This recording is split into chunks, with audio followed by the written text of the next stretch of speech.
A very warm welcome to our fourth thematic webinar for the SF ClassNet 2022 School Collaboration on Holistic Learning Environments for Innovative Teaching and Learning. Today, we will be addressing the topic, Teaching Social and Emotional Skills, also known as SES, S-E-S. I think as teachers, especially, having gone through the scenarios during the COVID-19 pandemic, teaching social and emotional skills is a topic that I think most of you have really felt connected to, and hopefully felt like you wish you knew skills and tools to support your students better.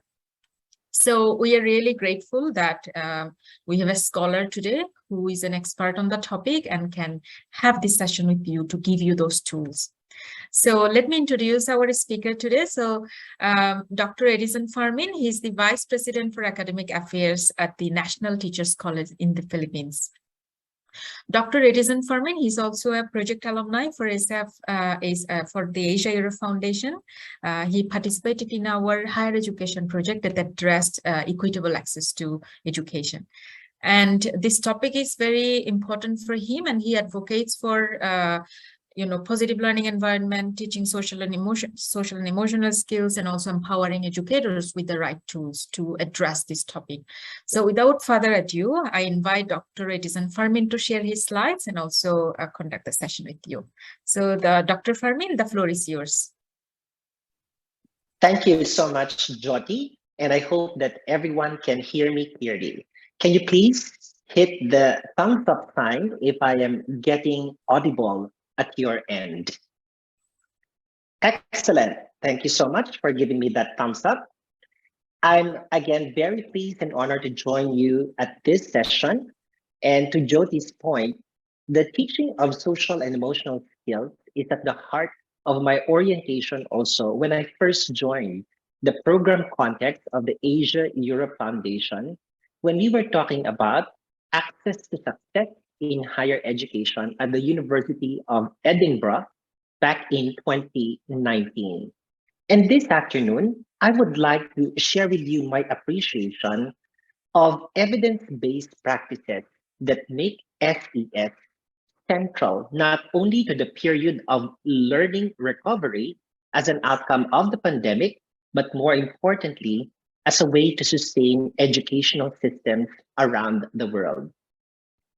So please take note that over at our chat room, I have placed a link to a Slido platform account, which we will be using for 3 times during my short session with you. So you can point your devices at your screen right now so that you can use the QR code to get yourself involved into the interaction and the polling platform in a little while. So again, you will also find this link in our chat room, and I hope that you will be able to participate in the 3 segments where we will be using Slido. I guess we're all set and we can begin. Please note that I don't mind seeing some queries or insights over at our chat for the duration of this conversation. For the most part of it, I'd like it to become an invitation for us to articulate insights that may inspire our continuing collective work for meaningful and transformative education. The basic premise that I'd like to begin with is that our world is in fire. And by fire, I would like to use this as a metaphor to tell us that we are all undergoing rapid and robust changes everywhere we go. Whether it is in the form of a disruption brought about by a pandemic, for instance, or let's say a form of the lack of peace in certain regions, all of these cause some degree of rapid and robust change, particularly to every learner engaging in any educational system. And in this fast and changing and diverse world, it is imperative for us to understand that any initiative that helps us underscore further the meaning of being more human and more humane will be crucial to the way by which we will thrive, especially that this is a world where there is so much volatility, uncertainty, complexity, and ambiguity. It's not just about the rise of a lot of technologies that have changed the way human interaction and relationships are shaped, but more importantly, how the affordances of these developments can spell for us the type of futures where we see ourselves either engaging or disengaging from. And largely because there are rapid demographic shifts happening all over the world, the interaction of various generations and the way they perceive the various changes impacting upon their general sense of who they are, what they can do, and what else they can be should be crucial to the consciousness of every educator. Remember, the United Nations Educational, Scientific, and Cultural Organization, or UNESCO, has always emphasized that lifelong learning should be accessible to all age groups. But a lot of the challenges that we will need to face and make sense of as an outcome of these demographic shifts, believe it or not, will zero in on our capability to look at social and emotional skills as comprising that important dimension of the survival of the human race in what is steadily becoming a very impersonal space, yet in so many respects productive and a little comfortable in so many respects.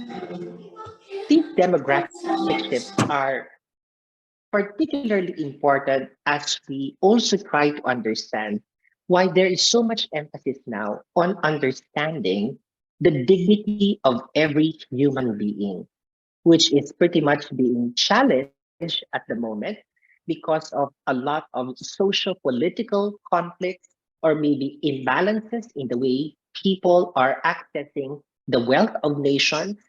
All these have potential impact on the way we manage our social and emotional well-being.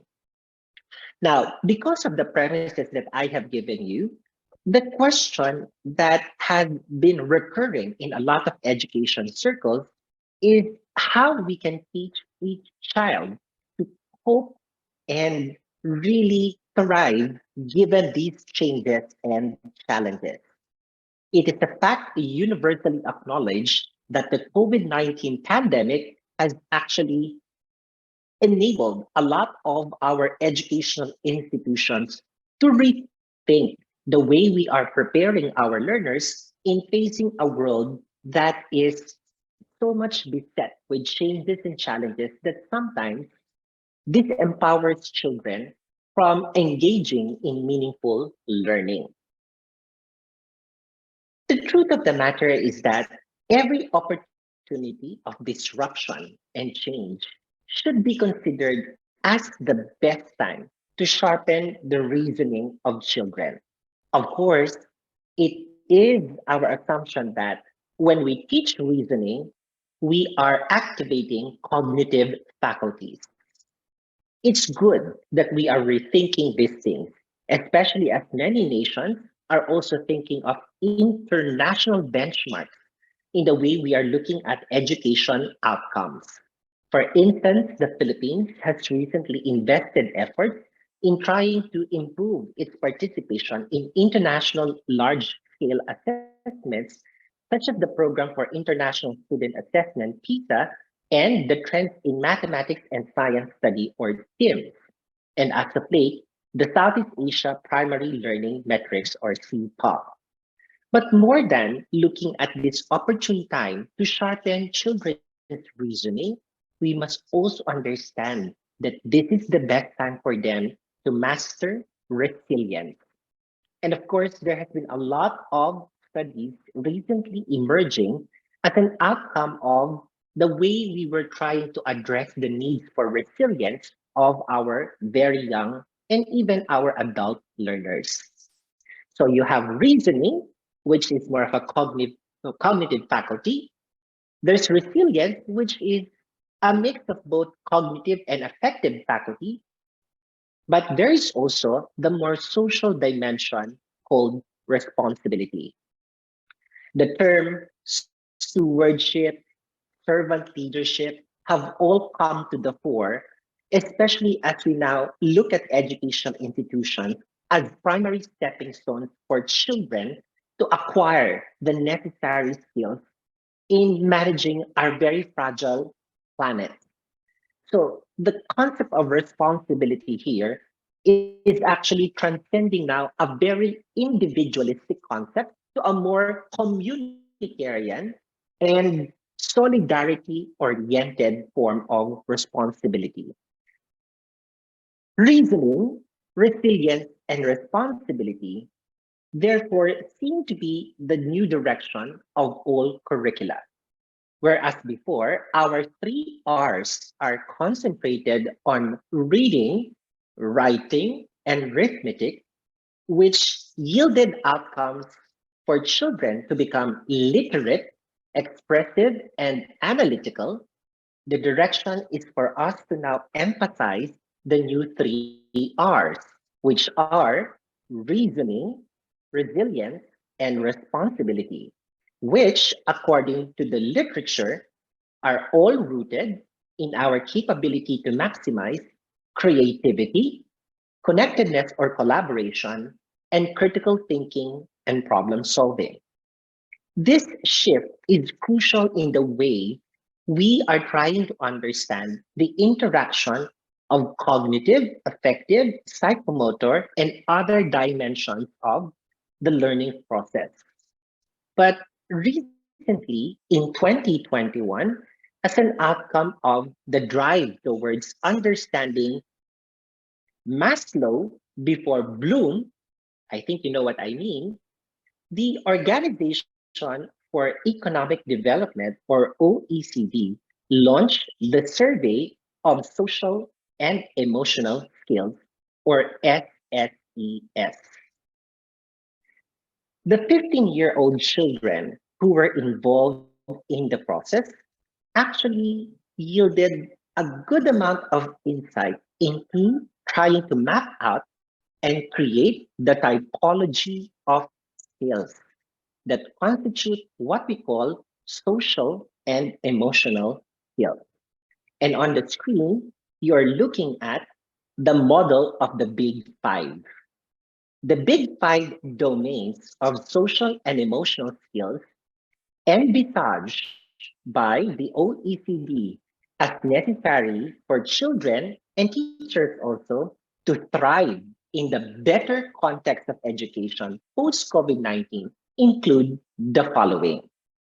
There is task performance consisting of achievement motivation, responsibility, self control, and persistence. This is followed by emotional regulation, consisting of stress resistance, optimism, and emotional control. The third domain is collaboration, consisting of empathy, trust, and cooperation. Open mindedness comes in next, which consists of curiosity, tolerance, and creativity. And last but not least, among the big five is engaging with others.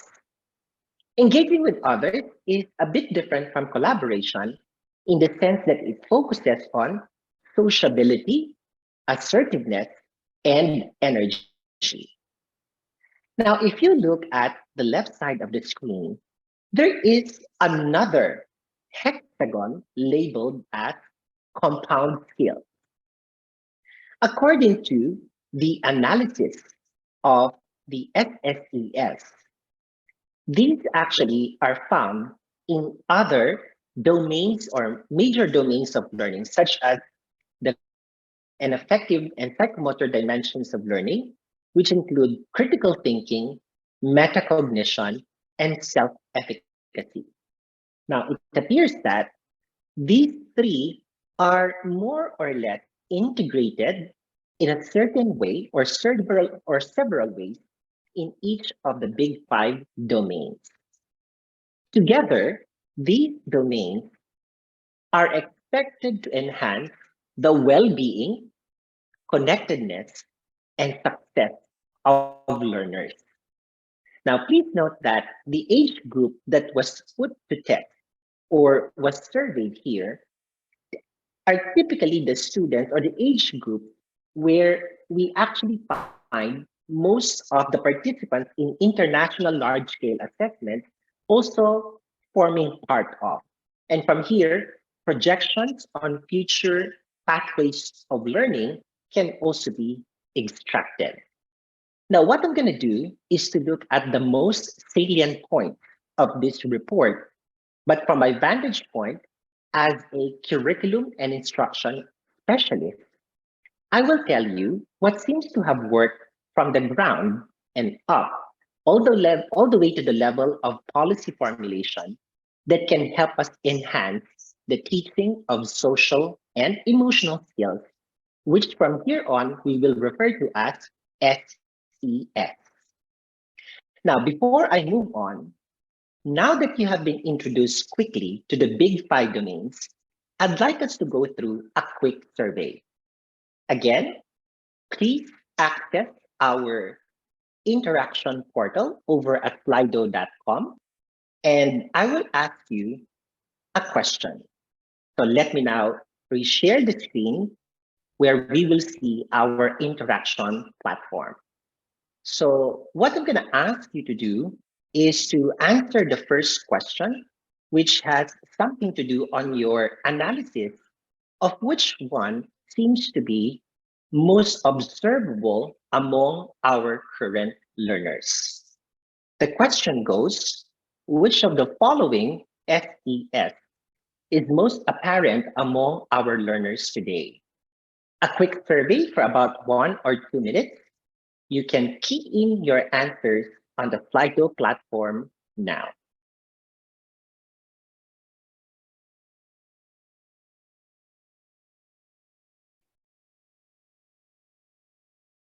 You're now seeing our live call, and there are 3 people now sick.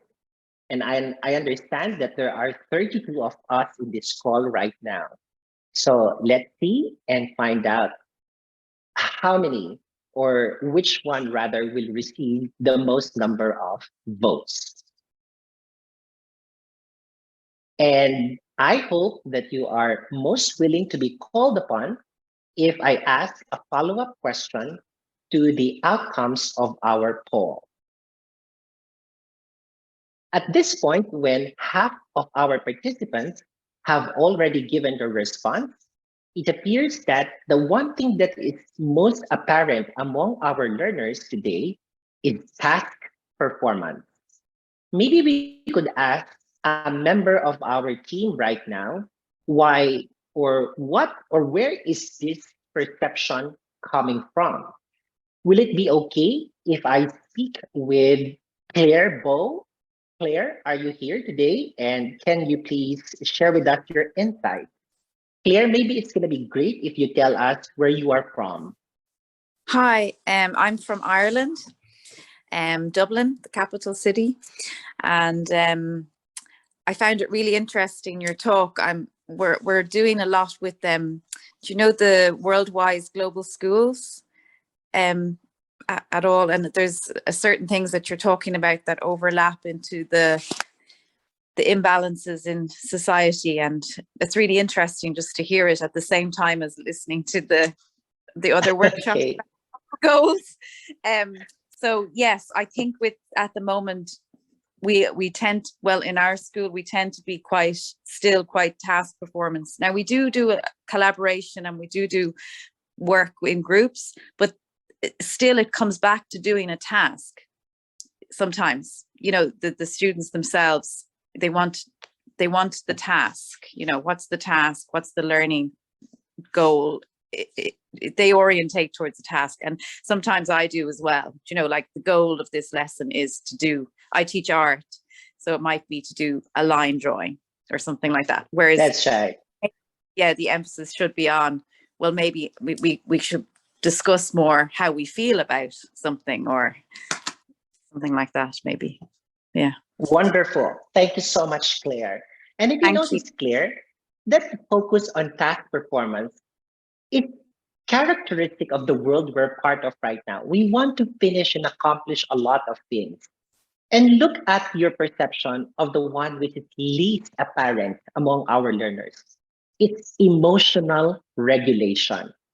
You know, even at workspaces, we are finding that people are being pushed and shoved to the wall to complete their tasks as efficiently and productively as possible, but at the expense of their sense of emotional wellness.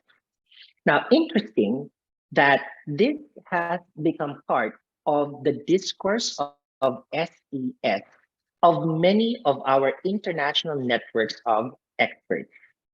And if we now look at each of the big five domains, you will find out that there are significant findings that we should be worried about in a positive way. For instance, when the study yielded its final report, it was found out that younger students tend to report higher levels of social and emotional skills. So the younger they are, the more sociable they are. And so this is the best time to engage them with others, such that we can enhance their level of sociability, assertiveness, and energy. From a pedagogical vantage point, the best way to actually teach engaging with others for younger kids is via play. So, play based education, according to Pyle and Daniels, is central to increasing the level of sociability among children. But they provided a caveat that the best way to implement play based education is to make sure that at the younger age group, we should do a lot of child directed play where they can freely interact with people, pick up a shovel and a pail in a sandbox, and try to go through a lot of imaginative engagement. And slowly, when we start focusing on play as an instance of acquiring new knowledge and skills, the educator can create guided experience until it also becomes educator directed. But take note, Kyle and Daniels are telling us after the kids have gotten through some form of mastery of education directed play, you should be able to give back the level of responsibility to explore on their own to children. So it's like a cycle. Now, the next item is important also because it is now more apparent that there is a gender dimension to SES. The report of the OECD has established that students' SES differ by social background and gender. Now, this is interesting because this is a very good opportunity to maximize the teaching of collaboration. You see, if it's about age and gender, and probably race at some point, this is the best opportunity for us to concentrate on teaching empathy, trust, and cooperation. And research in education tells us that collaboration is central to the management of learning in cooperative contexts. So the more you are able to manage cooperative learning environments where children can solve problems together, can build something together regardless of gender or age, or maybe more of gender than age, because we follow age-based grouping, the kind of interaction leads these young children to become more trusting, empathy-driven, and of course, cooperative. Now, while there is a gendered and age dimension, the report also found out that students who regard themselves as highly creative also reported high levels of intellectual curiosity and persistence. Now, this actually breaks away from the myth that creatives and those who are traditionally described as intelligent academically are actually operating in two different worlds. The fact of the matter is, it's a different type of intelligence that actually, when combined with a certain amount of creativity, can spark not your usual type of genius.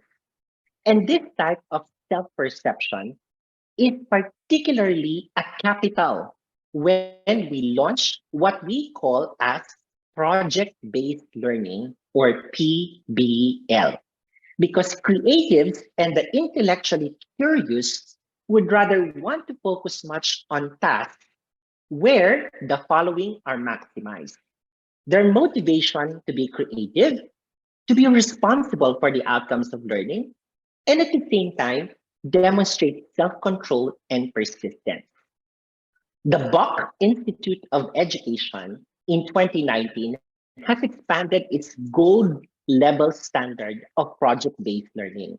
You may want to look it up after this call. Anyway, this deck of slides will be shared to you. You will find out that task performance is slowly becoming more of a social and emotional item compared to just something being cognitive and physically oriented. It is asking our students to take control of the kind of productivity that they would like to see for themselves. Another interesting finding that may be good for our purpose is to know that students' perceptions of a competitive school climate and high adult expectations are related to higher psychological well-being. Now, this actually was so surprising because there is also evidence that tells us that too much of expectations coming from the significant others in the life of the child can push them to have some negative dispositions towards learning, even to the point of becoming disinterested in learning because someone is hovering over them, like helicopter parents, or probably peers who are demonstrating so much of a competition that it can affect their self concept. But the new research is telling us a healthy competition and just the right amount of high adult expectations can yield better psychological well being. So, the thing here that the report did not make mention of as probably a driver of the maximization of high expectations is the provision of homeschool collaboration structures. In the Philippines, we call them parent teacher associations, which are slowly morphing into support systems that yield higher intended learning outcomes. Because if the collaboration between the home and the school is fairly established well, you can find that both the teachers and the parents share a common language to enable learners to manage stress, to increase their level of optimism, and more importantly, social control. Now, more than ever, the language of value orientations provided by the school cannot be contradicted by the home. There is compelling evidence that an alignment of these perspectives will definitely mean a lot to the life of a student. So, if schools invest in providing parents enough space to participate in the teaching of any learning area, and of course, accompanying skills such as social and emotional skills, a lot may be achieved. And that's why, if we're careful enough to create adequate learning guides, not only for students, but more importantly for parents and caregivers, especially in situations where they will be stuck with the kids at home Like, for example, the Maker's Empire had published a very comprehensive learning at home parents and carers guide. A lot of the social and emotional well-being needs of our children can be attended to properly. And it would be nice to compare the cultural nuances of these guides as well. Another finding that will be of crucial interest to us as educators and people who work for children is the item that says some of the skills have an implicit positive impact on individual and societal outcomes. Now, this came as no surprise because it should take a while before we are able to see the short term and even the long term outcomes of the teaching of these skills. You see, it's like practice. You really need to constantly engage children to knowing these things so that they see themselves growing through them and eventually helping others realize the value of the same skill.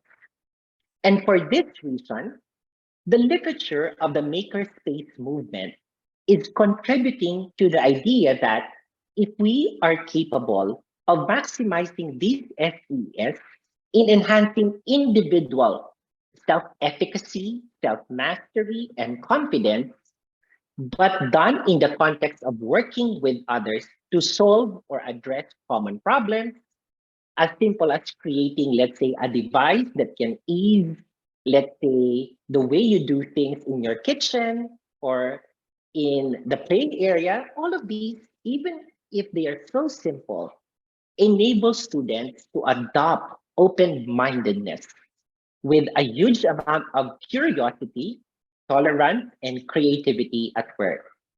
Now, a lot of maker spaces have morphed and have emerged in recent years.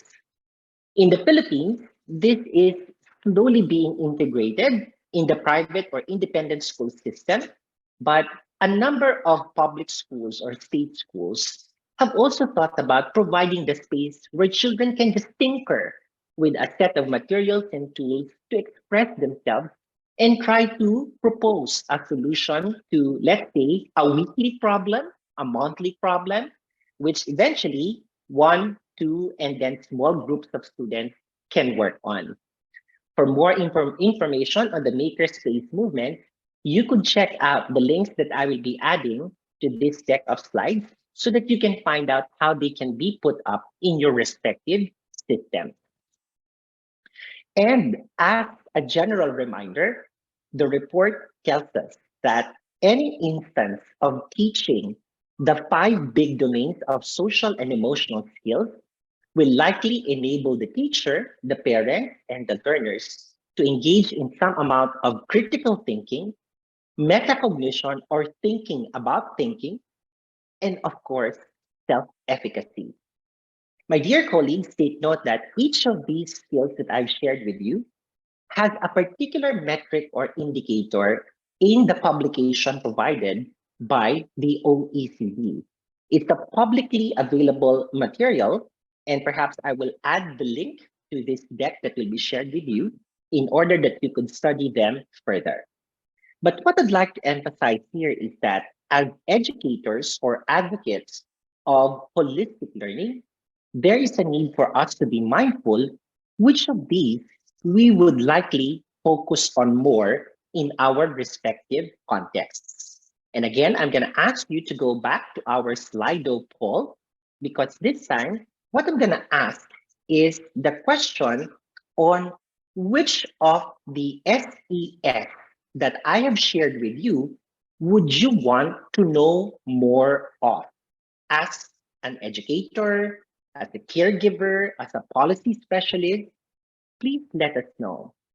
And now you are seeing 2 of our 32 participants providing their responses. And it's interesting that so far our compound skills and skills for engaging with others are on top. Let's see if our collective direction will become clear at this point. Keep them coming up. Okay, it seems that on top of the roster, we have engaging with others. Now, let me ask one of our participants to tell us why this seems to matter to many of us who would like to promote the teaching of SES. This time, let's go to Asia. May I please ask Tan Shi Min to please unmute her microphone and give us her insight. Tan Shi Min, will you be able to unmute your microphone? Okay, she's probably not yet ready to do that. Maybe I can ask, there is Jeffrey Kabikungan. Jeffrey, I assume that you're Filipino.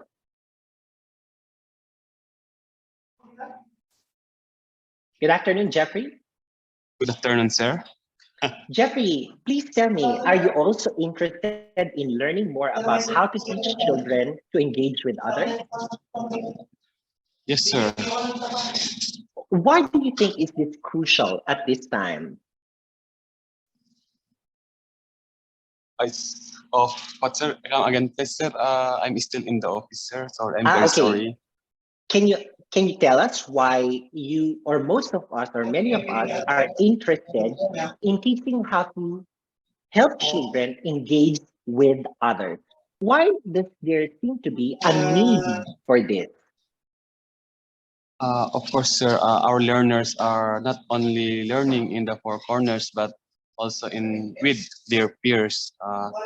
It's also engagement. Of course, engagement is a very big factor for them to learn outside the box, also with different strategies and to achieve their goals. Thank you, sir.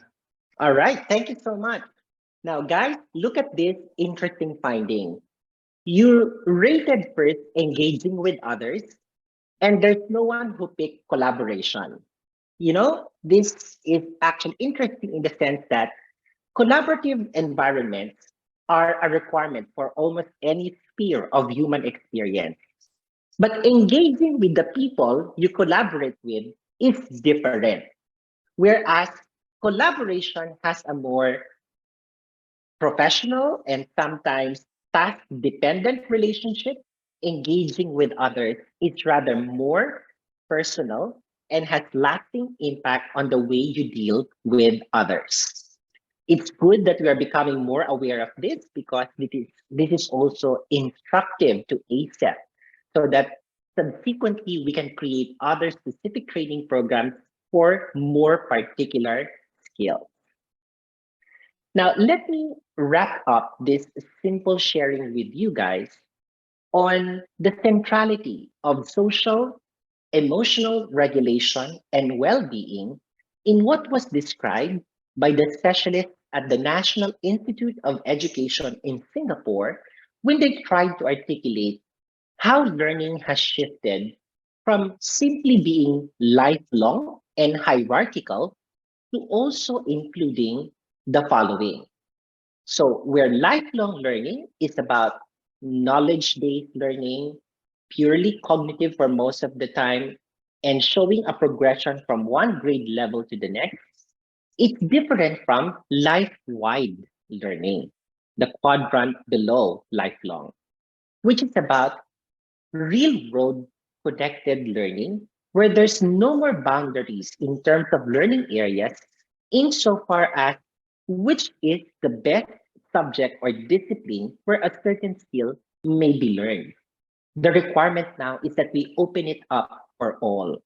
So if you find mathematics to be a good platform for learning any of the SES, go for it. And any discipline for that matter can accommodate this integration.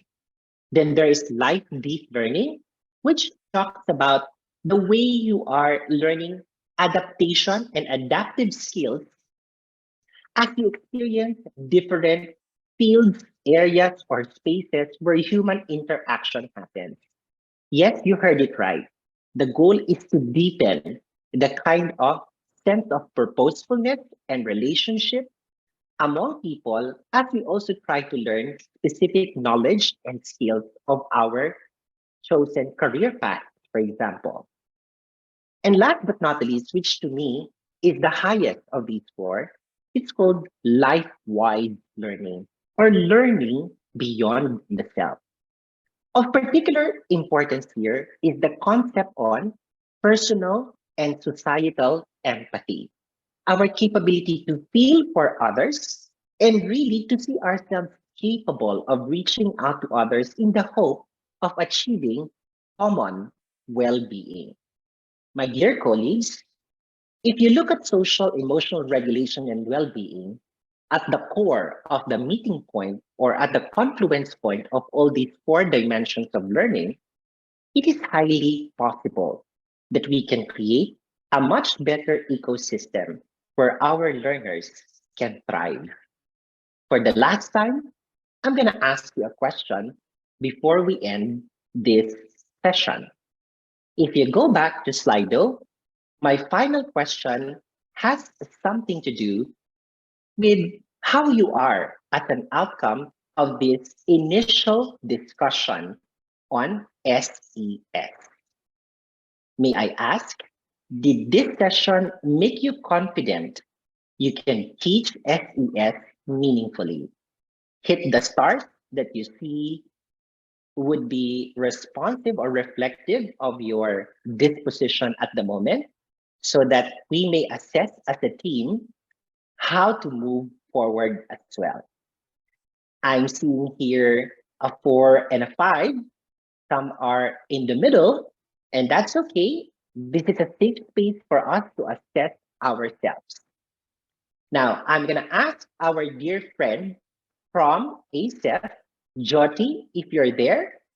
The number is the number that you're seeing on the screen good enough to convince the ASEF team that we should provide more training in the area of SES? What's your take on this, Jyoti? So I am really happy to see that, almost 80% they are feeling either, on an excellent or good, very good level, that they are confident to teach SES meaningfully. So thank you so much for such an interactive and also such an informative and insightful session, because as you have seen that, I feel like they are at a comfortable level. And yes, within one session, it's not possible to, of course, cover everything, right? So I think they had a very good starting point. And with this, they will embark onto the team learning phase after one more session, one more thematic session. So I hope that they can build on what they have learned today. Yeah. That's great to hear, Jyoti. And rest assured that just like my experience in the first time I joined ASEP for a training, it will be a continuing journey. So on a final note, I always believe that advocates of SES can very well pass as education perennials. Education perennials are exactly people who can do lifelong, life deep, life-wide, and life-wise learning. They transcend spaces, time, and challenges. And the best part of it, their advocacy will lead them towards yielding global citizens rooted in a greater sense of humanity and common good. I wish you all the best in your journey towards the teaching of SES. And one of these days, may we come back together to talk about the good practices that we have given birth to. Good afternoon, and thank you very much. Over to you, Jyoti. So actually, we will, I think if it's, I think we have some time. We have about 15 minutes, 16 minutes actually.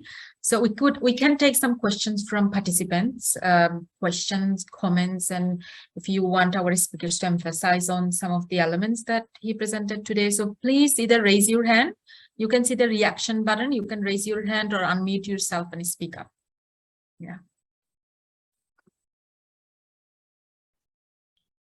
Don't worry, Tan Shin. I understand that connectivity can really become a problem at times. And I can only assure you that after this session, the materials are going to be accessible anyway. So Folks, if there's any experience, insight, or question that you might have, I would love to hear that from you because this is, as I said earlier, the beginning of a conversation. You can also post your question in the chat box, questions, comments in the chat box as well. Hello from Slovakia. I would like to just say that I try to engage the social and emotional skills into the teaching, and I just would like to comment that all my students are happy that finally in some classes, especially in mine classes, they can talk to each other and just not doing the task by their own, but they can get the help from their peers, not from the teachers. Yeah. Oh, Lucia, you actually said it right. Peer-based learning actually has lasting impact on the quality of engagement of our children.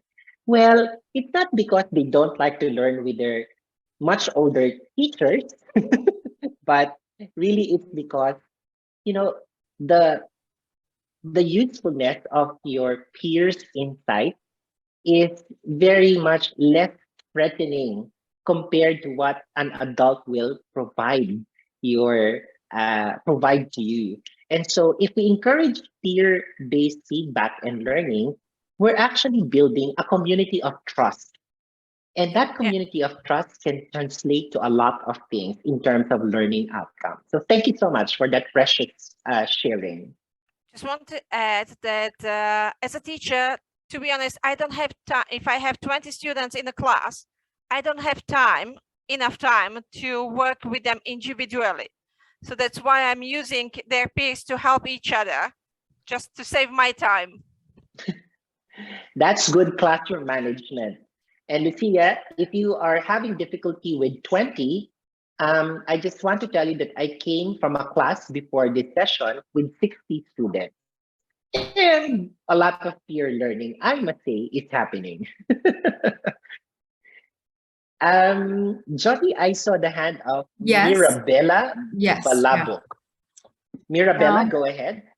Hello, I'm from Romania, and I wanted to say that I worked 2 years ago to translate some of textbooks that concentrate on teaching using these skills for students, and they are part of an optional course for the entire Romania.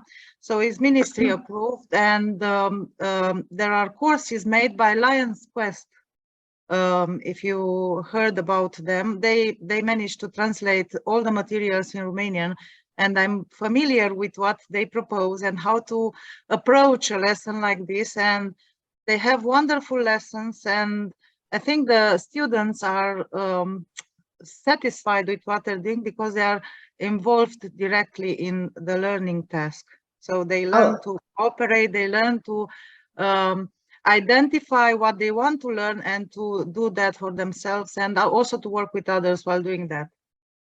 Wow, that's great news, Mirabella. And maybe now that you're part of the ASET network, it will be nice for you to share those resources. And who knows, a Filipino translation can be made, or probably a Vietnamese translation. That will be very nice. They are in Romanian now. They are originally in English, and we work for the small classes, the first class to the 8th class in Romania, according to the Romanian system. And we have some colleagues of mine translated the same series of books for the high school. So we have the entire series, and it's an optional course for the schools that want to use it. So, Mirabella, if I may just recommend, well, right now it's optional, right? The OECD report is telling us we must find deliberate attempts to make sure that every on certain SES, which are particularly helpful in engaging with the content specifications of those subjects. So I'm sure now that you have the resources, it's rather easier for you to not make them optional, but naturally integrated. So good luck to you on that very nice possibility. Thank you. Thank you. I see that Albert raised his hand. Please, yeah, go ahead. Good afternoon po, Dr. Fermin. I was there. Hi. And did your seminar last Saturday at Clark. Yes, I stand I for met you 3 to 4 there. hours and I have the pictures with you. That's right. Actually, I am very much happy with the discussions on the lifelong, life deep, life wide, and life wise. And likewise. Yes, it's simply because I basically, for almost 23 years of teaching, I always engage in the topic about lifelong learning, teaching students to discuss something about real life situations, but never heard on my on the discussions and seminars attendance about the life deep, the life wide, and the life wise. Actually, this is the first time that I met this, and I'm very much happy with this. I just want to know if, let's say, for example, if we could have an additional somehow the ASAP can produce some additional topic or discussions on this lifelong life deep. I just want to know, Dr. Fermin, if there is somehow most suggested activities that we can use to our classroom, to our students. Yeah. We can develop this lifelong life deep and life wide and life wise purposes. Well, thank you, Albert. First and foremost, congratulations because you survived my 3-hour standing workshop. Okay. You know, the good news from the Philippines, I'll tell you, is that there is an Education Futures Program Unit, or EFP, in our Ministry of Education that is taking care of the translation of the 4 new pillars of learning into action. But it's taking the new leadership some time, but it's, I think, pretty much coming soon. But what I'm certain is that ASEP has a variety of channels and programs teaching them, but of course, not labeling them as life-wise, life deep, lifelong, and so on and so forth. Maybe, Jyoti, what I can commit is that I will update the slide so that the last page has clickable links that will direct you towards certain resources on these emerging items in the education sphere. And please feel free to share them with your colleagues because the more perennials we can produce, the better. Thank you, Albert. Yeah, absolutely. We will be uploading all the relevant resources on our e-learning platform, including this recorded webinar as well. So Albert, look out for the resources in that platform. I see that Alice is raising your hand. Please, yeah. Yes, hello. My name is Alice and I'm a teacher from Romania. First of all, I would like to share my teaching experience. I felt that my students are much more confident when they are involved in project-based learning. Firstly, because they feel that the teacher is more tolerant towards them. They receive peer support and they enhance their competitive spirit. They feel that they have a motivation. And I am very pleased with your plan of action, think, make, create, associated with project-based learning. But I have a query related to the idea of introducing play into classroom activities. So which would be the strategy? Would the strategy for taking advantage of play as an opportunity for learning be play, create, and learn? Which would be your plan of action? Wow, Alice, you actually asked the right question there on how play-based learning is not dissociated from project-based learning. You know, the Buck model for project-based learning actually tells us play or playing with ideas and playing ideas with your peers is a good starting point for ideation. Remember, project-based learning owes so much from the literature of human-centered design and design thinking.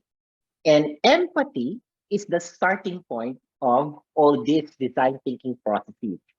But the literature also tells us that when empathy is coursed through some form of play, children seem to actually get to engage better in the subsequent steps of the project-based learning model. So take it easy. At the beginning of a project exploration, engage them with a simple game. For example, if your project is directed towards alternative solutions to a certain problem, let's say put traffic on campus, you know, engage them in a game. How long does it take you to walk from the school gate all the way to your classroom? Tell them what's the fastest route, what's the most efficient path to look for, and then they can compare notes.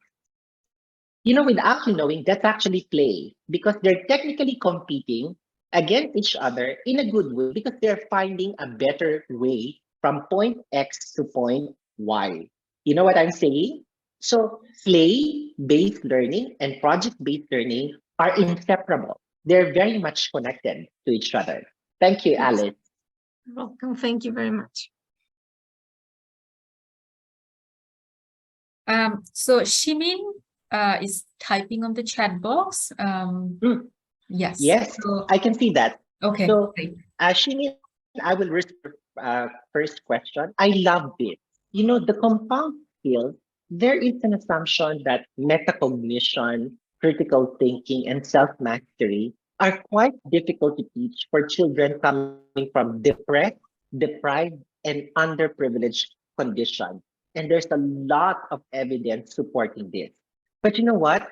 Learning for kids undergoing some form of adversity is actually going to capitalize on their emotional consciousness, the awareness that their feeling of being poor, abused, and so on and so forth can be turned into an opportunity for them to become open in articulating that, number one, they don't want to stay in this position of adversity and challenge.